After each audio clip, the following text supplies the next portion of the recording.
Hello, everyone. How are you guys doing? Today, we have with us Robert Stoubos, founder and CEO of Odessey Media, an award winning digital agency in Birmingham. Hi, Rob. How are you? Hi, Dawood. I'm very well, thank you.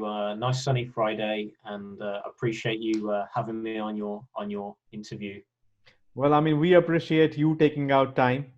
We know, even in spite of, the situation, we know you are keeping busy. So thank you so much. And I will not waste, much time. I want to dive deep into it. But before we do that, it would be great if you could introduce yourself and, what all cool stuff you're doing at your agency. Okay, yeah. So for me personally, I've been in digital marketing and the sort of web development arena for about 15 years since I graduated here in England, in Birmingham, and over that time, I've gone from being an employee working in-house and agency side to running my own agency for the last 8 to 10 years. And we've grown organically, and we work with a whole range of customers, helping them with their website development and digital strategies in relation to digital marketing. We're very performance driven in that space, so we help people outline digital strategies that most of the time will mean that they see a return as quickly as possible. And we utilize core digital channels to enable them to do that. Largely, or main focuses would include search marketing, social media marketing, content marketing, email, and display, paid display placements. Those are sort of some core areas. But we're not limited to anything. It's very much a tailored approach, and and trying to bring that in line with clients, managing their expectations and in line with their budgets. Rob, I know you play the guitar as well. I saw a couple of your videos, Comfortably Numb and a few others. Are you using this time, for that? Or? I was going to say, I think even though we're in this lockdown, I would like to say yes, and I was kind of hoping it, in a weird kind of way, it would be a bit quieter than normal. But unfortunately, well, so far in the last 4 or 5 weeks since we had lockdown here in the UK, I've been really busy managing staff remotely, and also a lot of our we've got clients who are actually busier now than ever before, so they're kind of taking up a lot of my time. But I'm going to try, certainly sort of from this weekend onwards, now things are a little bit more settled and we're into this rhythm. I'm going to try and get a little bit more time to play a few more, learn a few more songs and things from some artists. So yeah, watch this space on the YouTube channel. There'll be some new posts coming up over the coming weeks. I'll keep an eye on your channel, but maybe you can, let me know and we can just have a Zoom session, Sure, yeah. together. I would love to. I would love to. You're talking about managing teams. How, everybody is not used to or was not used to working with remote teams. And you said that, you were very busy initially trying to get all of that set up. How are you managing the efficiency? Using any tools or? Yes. So from our perspective, so Zoom was some software we were using already for several years before for remote sessions with our customers. So that hasn't been that's been really useful, obviously, and there's been a big uptake. I think Zoom are one of the main providers right now for a lot of businesses. We were also invested primarily as a company in using Microsoft Office 365 in Exchange, and I think it was in the last year or two they rolled out Microsoft Teams. That was for the first week or so, we opted to, rather than using sort of Skype or overly using Zoom, we thought we'd give or things like WhatsApp. Some people are resorting to to using their phones more. We thought we'd give Teams a try, and we'd had the software for a long time, but we hadn't had to use it. But because it was there, I said, let's trial it, and it's actually proved really good. I see it as a bit of a merger between Skype and WhatsApp. We may our primary storage, cloud storage preference up to now has been Dropbox, but we've been that impressed with Teams that we're even considering moving a lot of our files over to OneDrive, which would mean that would be even more integrated then within the Microsoft platform, and it just makes everything more seamless. And I'm just waiting for Microsoft Teams to enable stable large group calls, and then we may not even need to use Zoom in the future. We may just be able to use Teams for conferencing like this as well. So but it's a very good tool. We've been impressed with it. So that's been that, and obviously we're all on our mobiles devices instead of the landlines, and we have a VoIP system in the office, so that enables different numbers to be routed through to people even when they're at home on during work time. So from our side of perspective, I think we're really utilizing the technology via the web and the VoIP technology.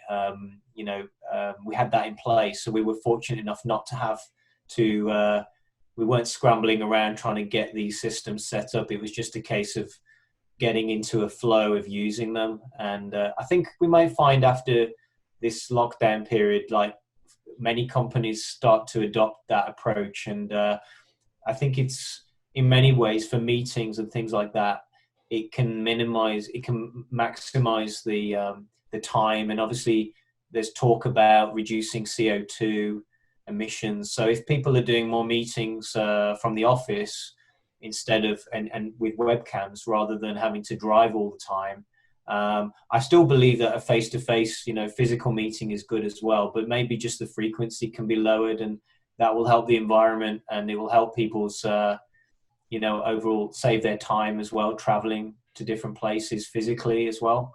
So overall, I think there's some good things to come out of this experience. Right. Well, Rob, let's start, discussing marketing. You are an expert in creating cross-channel marketing campaigns. So when you're planning a marketing strategy, how do you plan the budget across platforms like, SEO versus PPC? Right. Yes. I mean, what we try to do as an approach, some of our clients will come to us for multiple channels, and that's their initial requirement. Some may only request, they may be focused on just one channel like PPC or SEO or social media.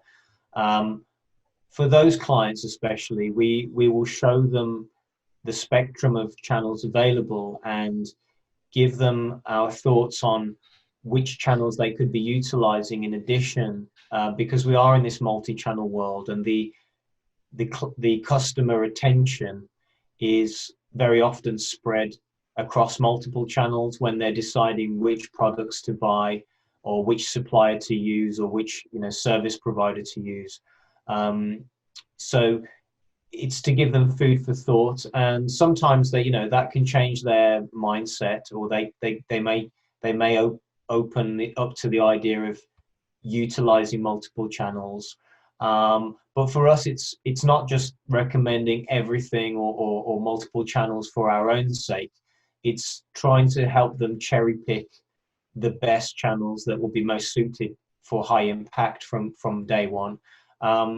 If they're already doing a good job on certain channels themselves, like for example, a lot of companies, sometimes it's the owners or they hire somebody to focus on their social media. We're honest enough to tell them, or I'm honest enough to tell them that, if they're doing a good job as well. So it's about being constructive and capitalizing on opportunities on various channels.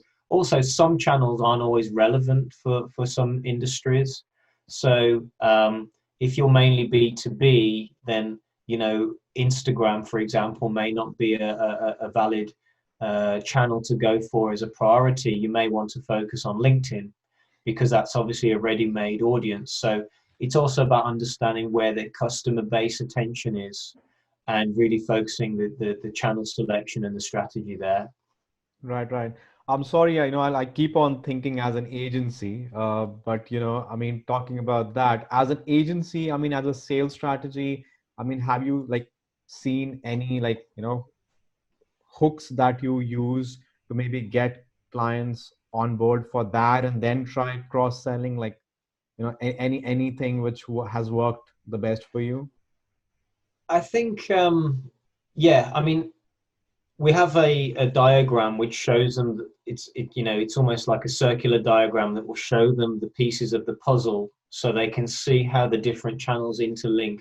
I also think showing them Google has quite a good visualization view of attribution pathways, and if I'm able to get access to their analytics, or sometimes show them our analytics where I can show them the journey a customer takes, it helps open people's mind and perspective to the multi-channel world, where before they may have just been focused on one channel.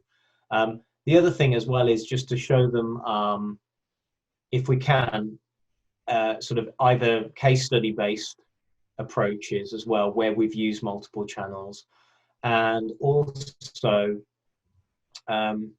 so case studies, and also showing them any data that can suggest the return they're likely to get from opting for a multi-channel approach. So obviously you can use tools like Google Keyword Tool. You've got SEMrush for keyword research data. You've got Google Trends data available, which is free. You can show them. You can build example audiences for a proposal using Facebook and Instagram. The various, so you can start to help them flesh out a view of, okay, if I get this much, this is my audience, or this is the number of searches, and how does that translate in the longer term, or short and longer term, to a visible ROI based on their average shopping baskets, or their on-site conversion rates. So again, very often, if we can get access to data they may already have, that makes it more of a tangible proposition for them as well. Right, right. Also, what factors do you look at when you're trying to gauge cross-channel performance? I think when we're gauging cross-channel performance, obviously the underlying factor is the bottom line is, how much has my revenue increased, or how much has my conversion increased, and working that back to showing how each channel has contributed, but also showing, again, using some visualization tools like Google's attribution pathways, showing actually showing the pathways of the attribution that each channel has contributed towards another channel in the whole multi-channel approach. And maybe even putting values. So obviously, if you know what you're spending on ads, if you know what the management fee is, putting an overall multi-channel spend versus an overall return on ad spend, or at least a gauge, because sometimes it's difficult. Obviously, if they're receiving phone calls and things like that, and they don't want to invest in proper call tracking, it can be a bit tricky to gauge that return. But as much as we can, for example, in that instance, we may ask them, if we can't accurately see the value of a sale on a phone call, we could add a value to receiving that phone call in the first place, versus them having to go and pay, a sales guy. It's very good to have that conversation with the client and put monetary values against different types of conversions, especially in the sort of lead generation area. Obviously, for e-commerce, it's a lot easier because it's all funneled. Most of it comes through the website, and you can set up e-commerce tracking to push actual revenue values back, and then you can work out average profit margins against revenue values. So if someone earns say someone makes £100,000 in revenue and their average profit margin is 50%, that £50,000, if they've only had to spend 1,000, 2,000 cross-channel marketing every month, they know that they're still getting a massive ROI for their actual real profit. So that's kind of, it's very, I think, to try and put a standard model is quite difficult. I think it needs discussion, and then it needs the client to agree what those targets are, and what's realistic, and what's actually does a return look like. And because we have those kinds of conversations as well, I think from a customer perspective, they feel more comfortable going forward with that, because we've taken time to understand their business and what matters to them, what they're shooting for as well, rather than saying, I'm just going to get you the traffic and I don't care. Our approach is, well, actually, you tell me let's agree what you need to be making as a return, and if we can get to a realistic agreement, and we both agree that that's a realistic target, then let's start spending money on those channels. So it can be a longer, it can take sometimes several hours up to several weeks of conversations to get to that point. But I think the investment, then we've made investment before we've even started working, but the client feels more comfortable because they know that we've got their best interests at heart. No, absolutely. And I think that investment with the client also pays off, I mean, being transparent, obviously, if you are, showing them that you have contributed to their revenue, obviously, you need to take credit for that. But even if in some areas where we have not been able to generate the ROI, but we have tracked it so well that we know where we went wrong and where we actually got the value, even showing that to the customer gives them that confidence that, hey, they actually care. They're going to the T to track what's working, what's not working. And ultimately, you end up having them as long-term customers. Yeah, totally agree. Yeah, that's our approach. I think a one size fits all is in theory it can work. In practice, we find that the more tailored approach, the consultative approach, works a lot better, and you get more longevity and trust with the clients. Absolutely. Well, I mean, talking about multi-channel, I know you still love SEO. You are an SEO guy, so how does your SEO process look like? Okay, so I'll try and describe the general process, because obviously there are many factors involved, but in a nutshell, if I break SEO, I try and, this is how I explain to clients. I think it was the CEO or the CTO of Google anyway. He was under trial over in the States, or not trial, but a sort of investigation or a questioning about search results. And he was actually quoted as saying, look, there are over 200 factors involved in generally in SEO, maybe more, maybe on any given month, and there are different weightings towards different factors. So there are a lot of elements involved, and some factors have higher weighting. So, but if we had to break that down simply, I would say I break it into 4 constituent parts of the pie. You've got on-site, which is everything involved with the server, the website, the content, everything that you see that constitutes the web experience for the user.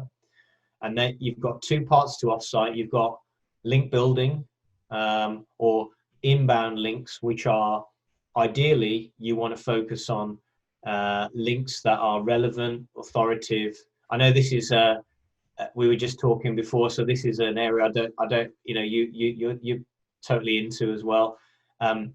Relevancy, authority, quality. The days of low-level links, I think Google's too wise, especially Google is too wise to that these days. And we've always done things white hat anyway, and we've always focused on quality, relevancy over quantity of links anyway. And you really want a kind of diverse profile as well. So that's part two.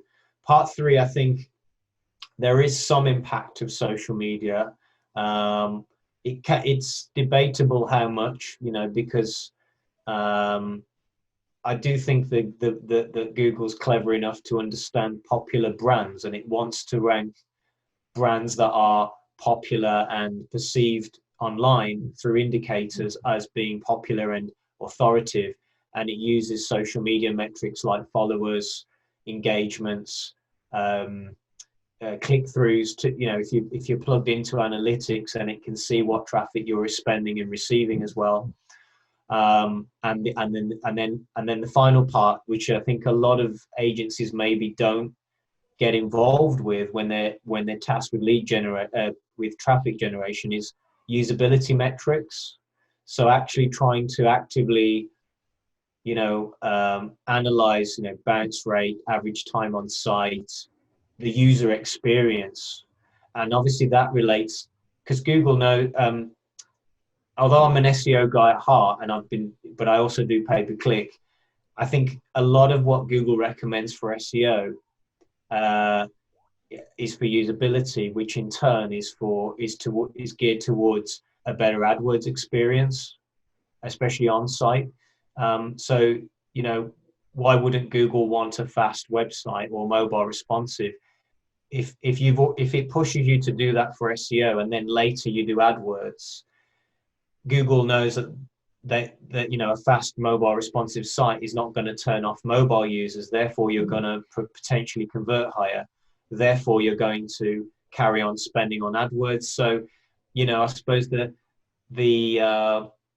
cynical part of me thinks, well, a lot of what Google wants for SEO is actually ties back to AdWords and search ads, and getting people's site performing better by doing X, Y, and Z, which it knows will appeal to the end user.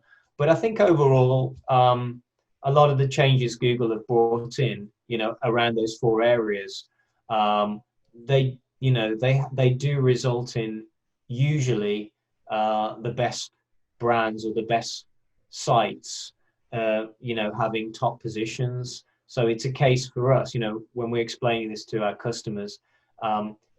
I always say, Google doesn't have a real world sense of view. So if you had 200 physical stores and you launched a site tomorrow, Google doesn't know that unless you have all the indicators in place to show it you're a big brand. But equally, a small brand with only one store could actually rank very well and do very well online, because Google only has this real world view, digital world view. It doesn't have the real world view of how big or small you are.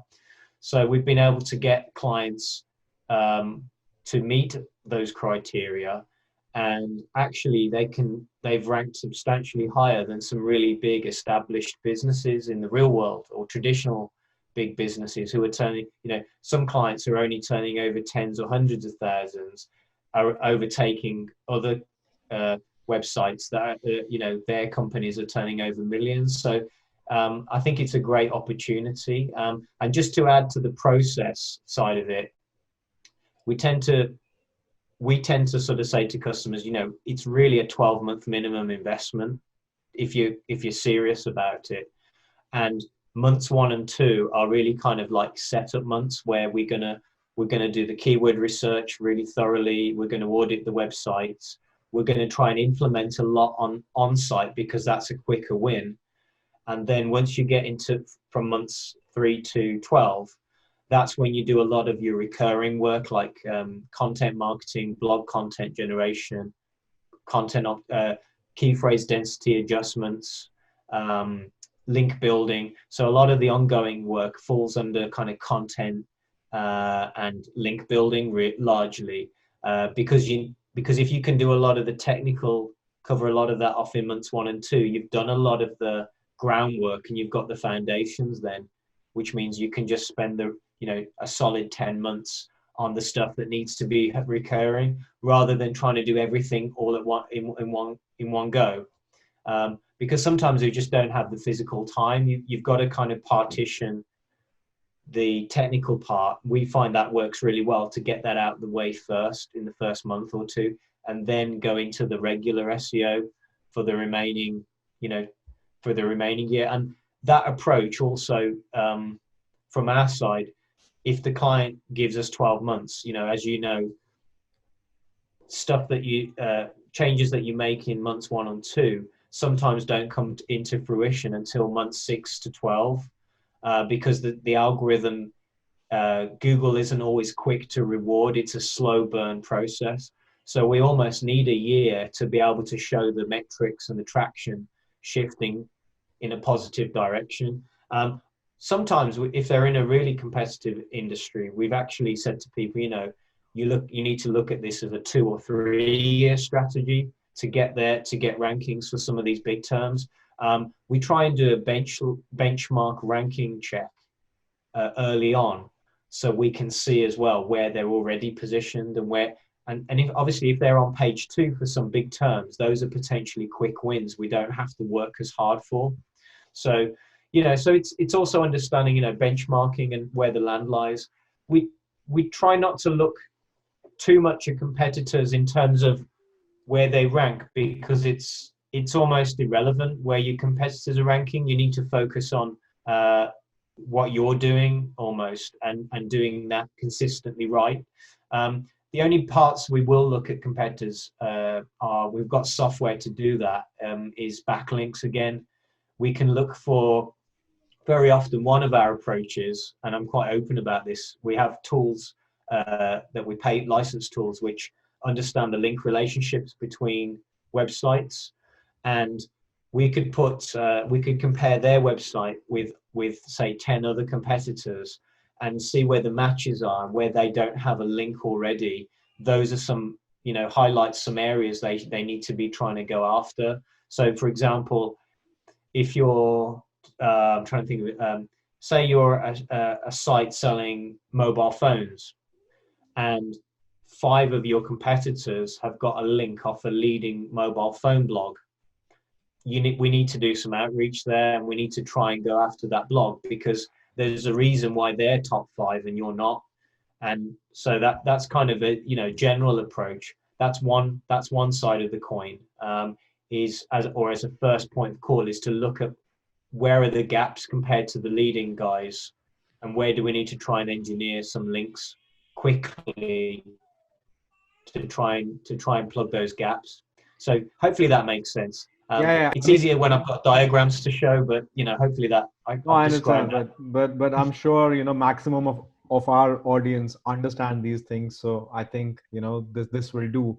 And you're talking about easy wins. When you're comparing links, or you're seeing the links of competitors. I love using Href for that. What you said, basically, we call that as link intersect, and you try to see, okay, fine, these links all 5 competitors have, and we should go for it. But talking about analyzing competitors and looking at these easy wins, one more thing I think, when you talked about keywords, I think it's also important, like you said, I mean, it's very important to actually know what you're talking about and discuss that with the customers. Because when you're doing the keyword research, right, like you said, there might be some keywords that the client is already ranking on, let's say, the second page. Or, yes. I normally call them as striking distance keywords, and we take keywords from the 3rd position to the 20th position, right? Yes. So those are maybe which we can show the client with logic, obviously, and those are the easy wins. And the client also gets that confidence that, they actually know what they're aiming for, rather than, doing that old SEO approach where you tell the clients that, hey, we're concentrating on these 50 keywords, and, this is the monthly fee.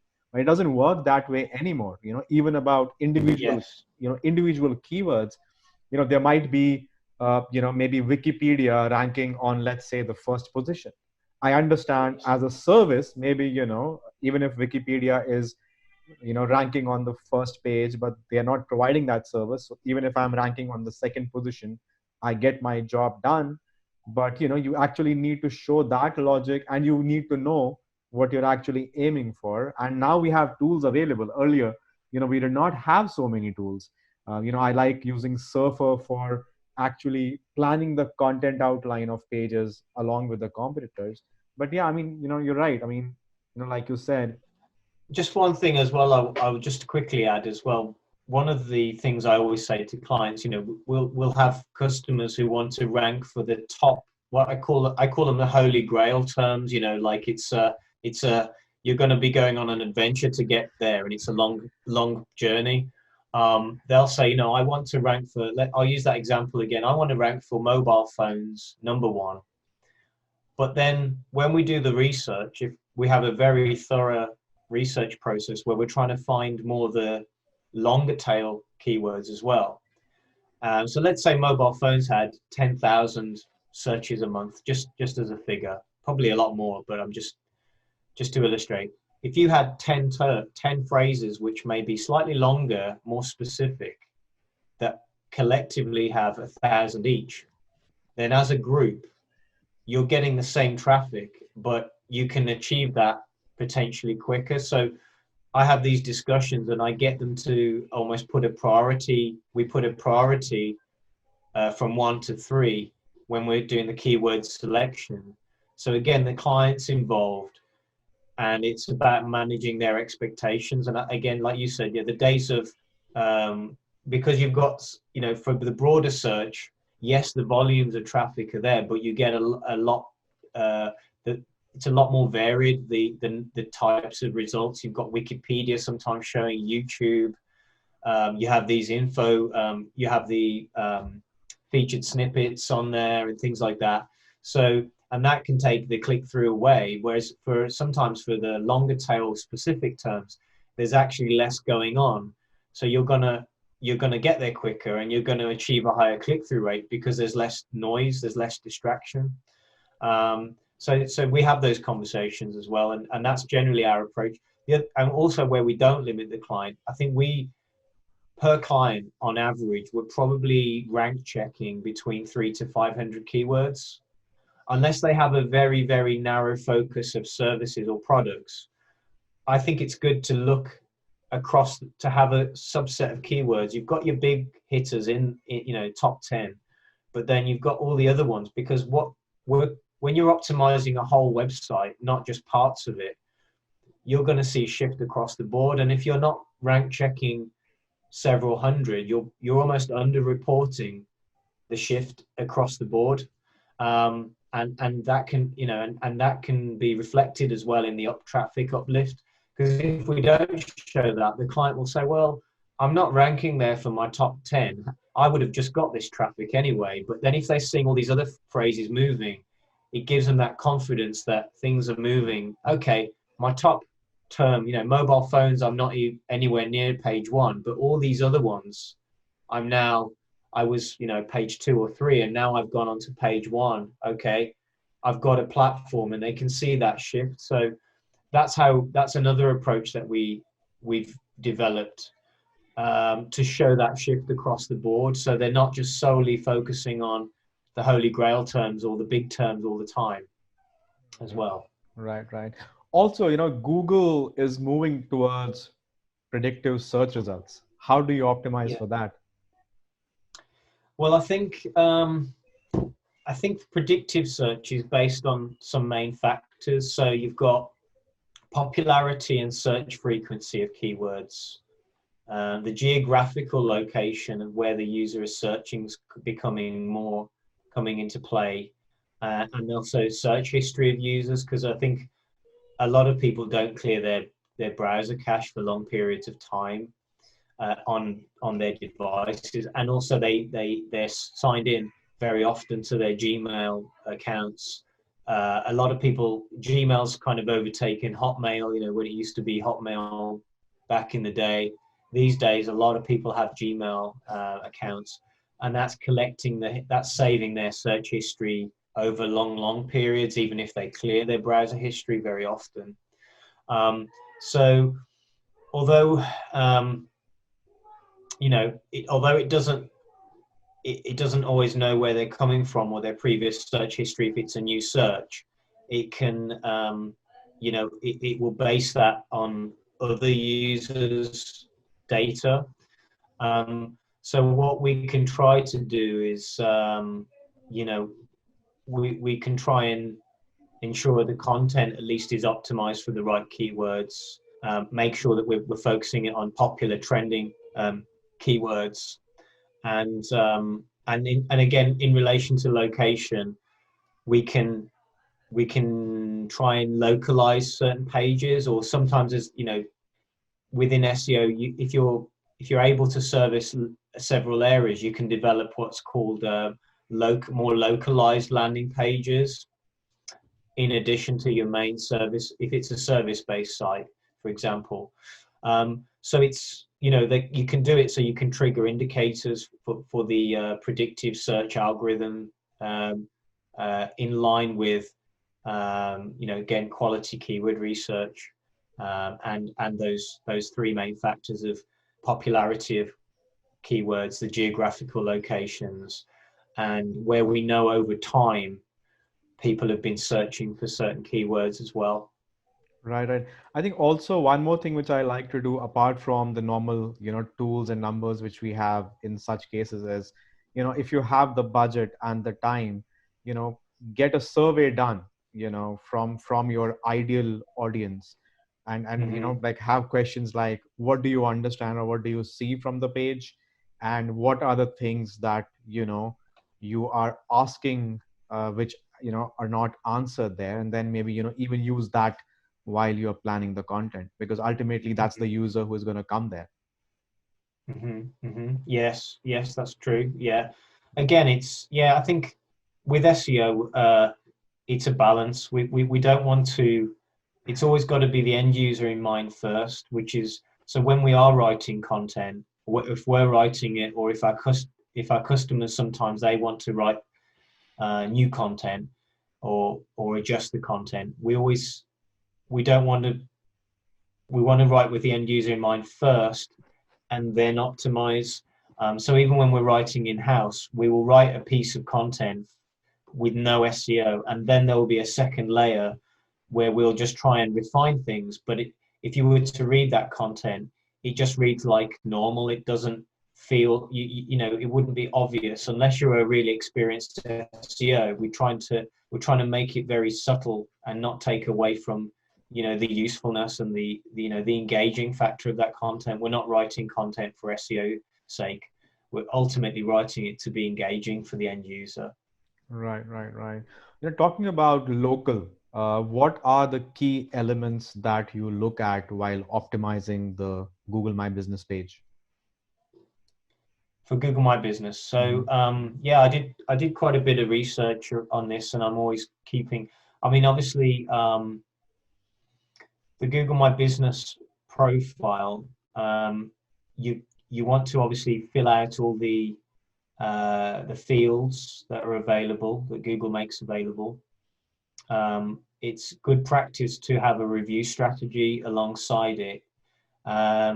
Clients, you want them to be real reviews. So what I always say to clients, because the main factors that decide on rankings from, the map, I call it the map pack, that appears after the search results sometimes for localized rankings in search as well, that appear, with usually three listed businesses.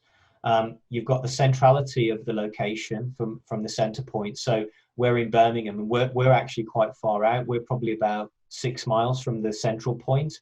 If we were closer to the center, then we'd have even more rankings, but we do quite well because we've optimized the other elements. But centrality of your physical location helps. Reviews, again, trying to maintain an average of between 4 to 5 stars, and trying to have a flow of regular reviews, like 1 or 2 a month if you're a service-based company, maybe more if you're a restaurant or a hairdresser or somewhere where people are visiting a lot. I think Android has helped a lot, because it kind of, if people are using Google Maps to go to places, it sort of prompts them to leave a review. But I also say to customers, don't just rely on the customer. Why don't you incentivize them? Why don't you try and maybe email them and offer them a voucher anyway? But just say, hey, look, if you were happy with our service, or here's a voucher, And if you get a chance, please click on this link and leave us a Google review if you have a Google account, if you can, or as an alternative, leave us a Facebook review. So those are the sort of two primary free platforms. I think, again, mentioned before, a lot of people have got a Google review. You've just got to make it really easy for them to go straight to that review location. And if you can incentivize it with an offer or, a voucher code that they can use next time, then it's not like you're paying them for the review. You're incentivizing them to come back, but you're also saying, oh, by the way, so I think a review strategy is important. Completing the listing, so all the fields are fully padded out. The services, you can add locations, specifically service locations. You can add tags to each listing, descriptions. You can even add like menu information or service information, photographs, and also in the Google My Business, they have a little area where you can maintain a post. You can do a post periodically. So I think, again, I think it has from memory, I think it's about 21 days expiry, and then Google tends to prompt anyway and say, you haven't done a post in a while, do you want to leave a post? So though all those factors collectively, maintaining that and uploading new images and new posts will help that your Google My Business listing maintain its rankings and also rank higher than others. And we've seen it for ourselves because I think we've got, for a service-based company, I think we've got 46 plus 5-star Google reviews, and it's taken us, it takes a while because I have to email clients and ask them for those reviews, and sometimes I have to remind them, but it pays off because obviously we've won work where people have said, yeah, I've read your reviews are good, and we've had a phone conversation sometimes, and it's just been one phone conversation, and then people have made decisions. So it adds to the social proofing as well by having, especially reviews are really important. So that's my answer there. Right. I really believe entities are the future of SEO. How do you leverage the entity concept in your SEO strategy? Mm-hmm. So when you say entities, so I think, they're making advancements in language processing, and I think entities they help sort of Google, sort of train their algorithm to better understand language and be processed by the machines. So for example, if you search for celebrity on Google, it mostly presents information about them, a particular celebrity, but they don't present information about someone else in the world who could have exactly the same name. Right. So it's obviously factoring in other elements that give it a weighting for that particular individual. So we do have to think about the SEO when it comes to entities, so that we're appearing for the right keyword searches. Right. We spoke about link building earlier. So my next question would be that how have you seen link building change over the years?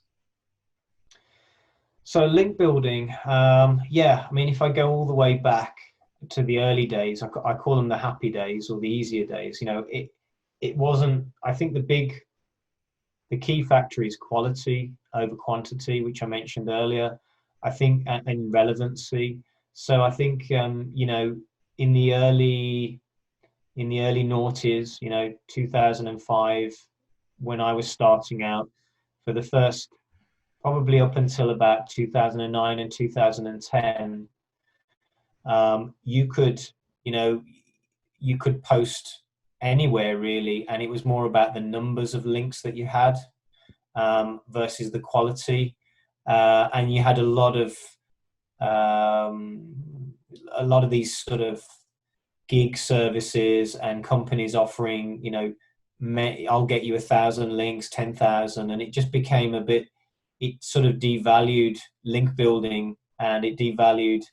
It was, you were getting sites ranking that weren't necessarily the best sites. It's just they had the most links, and Google kind of turned that on its head with, I think, you know, they labeled it the Google Penguin. They had a series of Penguin updates, and Penguin was, I think it was Penguin. See, it's going back a while now in my memory bank, but I think it was like that sort of triggered off this move towards quality links, relevancy of links over quantity of links. So, you know, again, if I use that example of a company trying to sell, you know, resell mobile phones, and they want to be number one for mobile phone terms, it makes sense to go for, you know, you're going to have some of your core directories, but you want a diverse link profile, and you want it to be quality sites. So here in the UK, you know, we've got a curated list of maybe 25 directories which you actually see ranking in Google. They actually have their own traffic. They're actually real companies. And we may get clients some directory links there, but then there may be some very niche ones, very specific mobile phones directories, very specific mobile phones blog sites, very specific forums talking about reviewing those phones, and so we try to look at it across the board and try and find link opportunities where people's target audiences would potentially be looking as well, because that's usually a good indicator. So, and I don't discount paid links. I think it's, again, you have to work on a sort of ratio scale. So you wouldn't want 90% of your links to be paid. You'd probably want it to be on the lower side. You'd probably be wanting to be more like 5 to 10%, because you might want to pay for a banner on a site where, you know, they get tens of thousands of visitors, and it's a relevant magazine online or an article site, whatever it might be. And I don't think Google will penalize someone, but it will penalize somebody if they're buying all their links and they don't have any, if they haven't got any organic mentions on forums or any article contributions on blogs, and if that link profile isn't diverse. So I think it's, you know, I think if you focus on having a diverse link profile with relevant quality links, I think that's the best combination, and that's where we see the best results. The other side of the coin in relation to link building, or what can hold it back, is also existing, you know, very often we inherit link profiles that have, the client may have done something, you know, naughty in the past, or they just seem to have been picked up and included in some bad link neighborhoods. So we actually, you know, I think a lot of agencies overlook this, but we actually do, as part of our setup work, we'll actually analyze all their existing links and produce a disavow file. As far as we've seen that, we've done that, and it's never to the detriment. It's usually we get an uplift from doing that, in conjunction with, if we are disavowing some bad links from their entire profile. Sometimes it can be, you know, quite a significant percentage of their profile that needs to be disavowed. We want to try and replace anything that they've lost, even though they're negative links, that we want to replace them with quality links. And by disavowing those links, it's like you're cutting the dead weight that's holding you back from a link perspective away.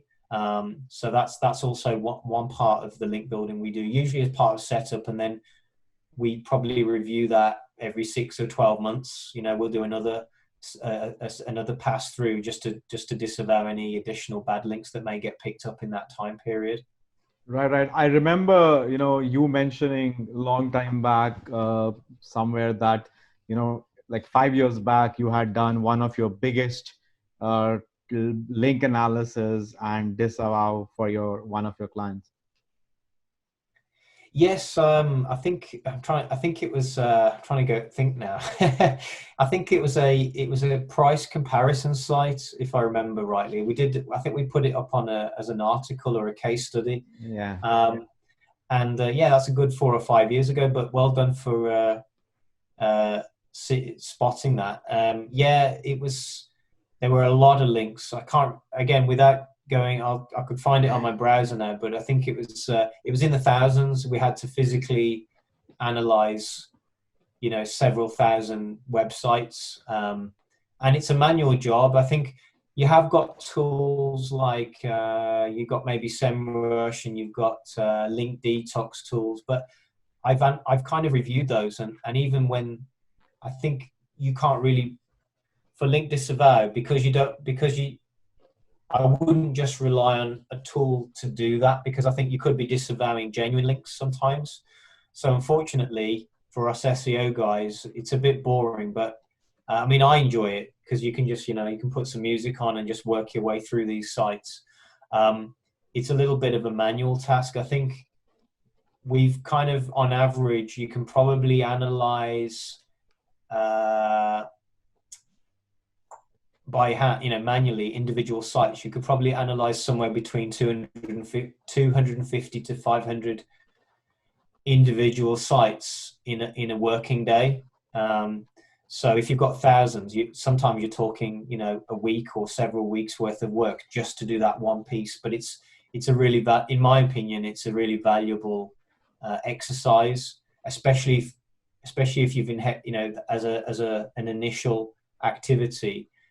It can really kind of save you a lot of hassle and difficulty later on if you can do that. But obviously, it's the manual, it's the resource, the time resource to do that as well. That has to be factored in. Yeah, but it's definitely worth it. You can't rely on tools for that. You need to do it manually for sure. Yeah. I'm glad. Like I say, we analyzed, we reviewed a lot of tools. But we just found that there were too many grey areas. There were too many mistakes. They were suggesting to disavow links that were valid in some cases, and we would have lost links then. And it's a shame to lose links because they take a lot of work to get sometimes. So there are tools available which maybe help you, fasten the process where you have links and you can just, without changing browsers, you can just change the URLs and look at it, but at the end of the day, you're still having to look at the site manually. Yes. I think that's one area that it's very difficult to. I wouldn't recommend automating that. I think it's again, it can be quite dangerous, and it can actually cause ranking drops. I think if it's done, if it can be explained to the client the value. And also sometimes we even sat there and showed them, I've got this list of several thousand links right now, I've got to do this. And I think that sometimes even showing the client that, some samples of what we've got to do, they realize how long these activities take. But they also understand, so part of what we do, it's education as well. It's educating our customers so they have a baseline understanding of SEO and why we're doing these. I think it would be very different if we were to quote a client, let's say it was a week's worth of work and we quote them a week. They might say, well, why is it a week? But if I'd already explained, if I've shown them and explained the value, then there is a lot less obstruction. There's a greater appreciation for that. Right. You're talking about the diverse link profile. What are your thoughts on no follow links? I mean, should you have them just for that link profile, or does according to you it actually help the rankings? I actually this is an interesting question. I actually won I won a May Superstar Award. I'm just gonna, I think it was last year, and it was on the topic of this. It was from rankwatch.com, And let me just I'm just going to see if I can find my answer to that, to give you that specifically. The nofollow attribute was introduced in 2005 to sort of fight, primarily to fight comment link spam, flagging paid links, and also to disassociate responsibility if you're linking to an external website.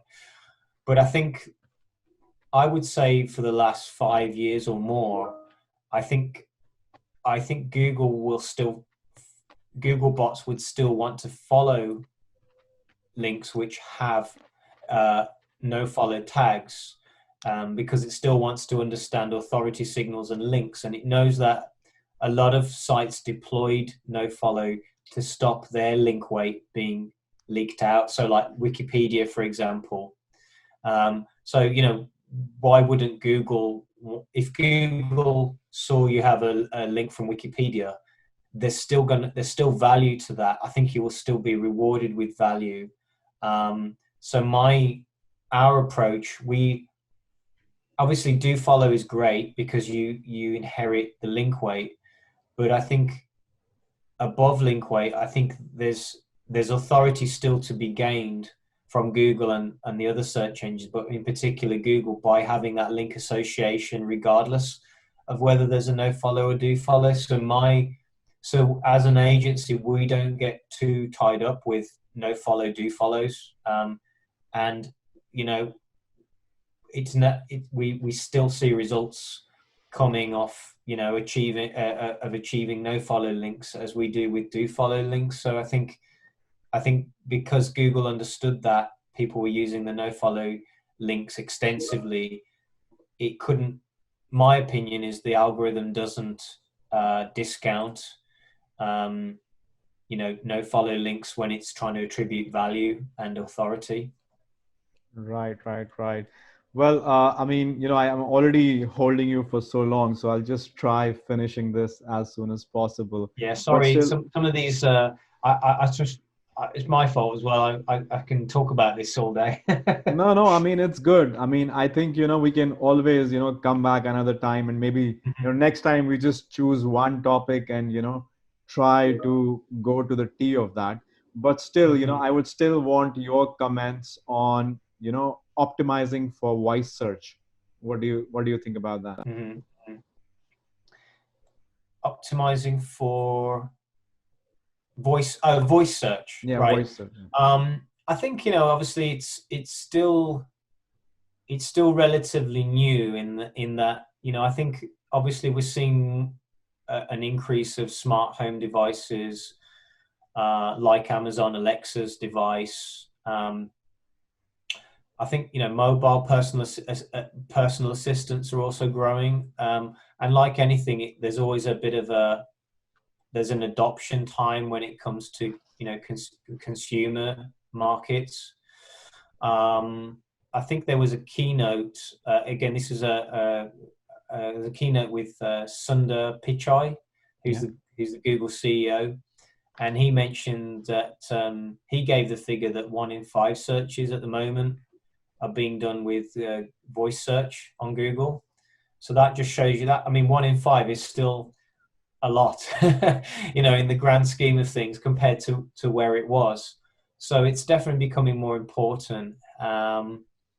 So I think, again, we need to write content for the end user.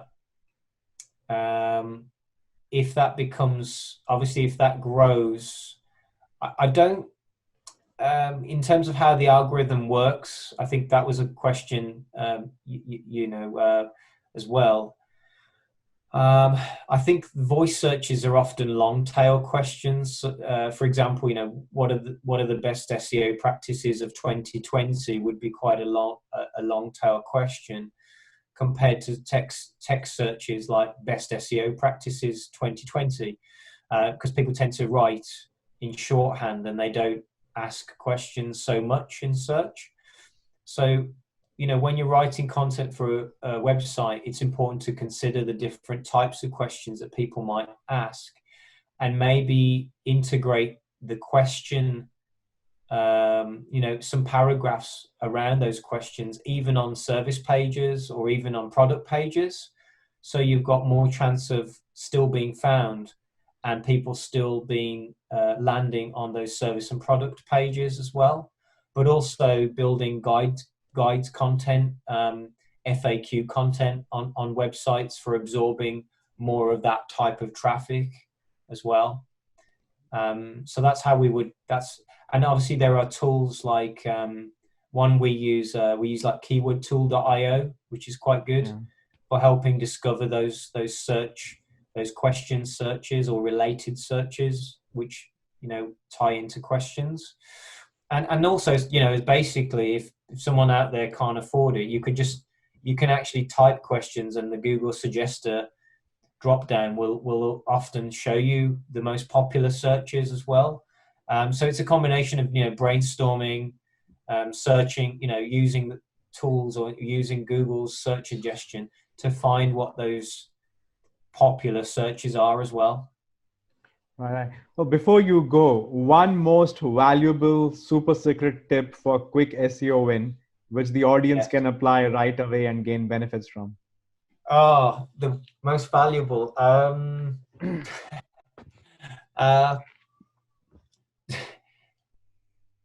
mean, they're still weighted quite heavily. I would still say, if you have a website, give your title and description, and it's old school, but give your title and description tags a good refresh, and make sure they're tied in, maybe around a maximum of 2 or 3 keyword primary or secondary key phrases maximum. All right. Well, that's something you can do hands-on, and it's a very quick. Oh yeah, definitely. It's a quicker. You've got more control of doing. Definitely. Well, Rob, thank you so much. I mean, it was fun chatting with you, and I'm sure the audience also got to learn quite a few things from you. But I'll definitely, get hold of you again. We'll talk more about SEO, about marketing. But whenever you're doing that guitar session, buzz me, and let's try to meet online. Cool. Thank you very much for your time, Dawood, and appreciate the being invited to talk today. Thank you. Same here, man. Same here. It was fun. You take care. You too. Thank you. Bye-bye. Bye. Bye.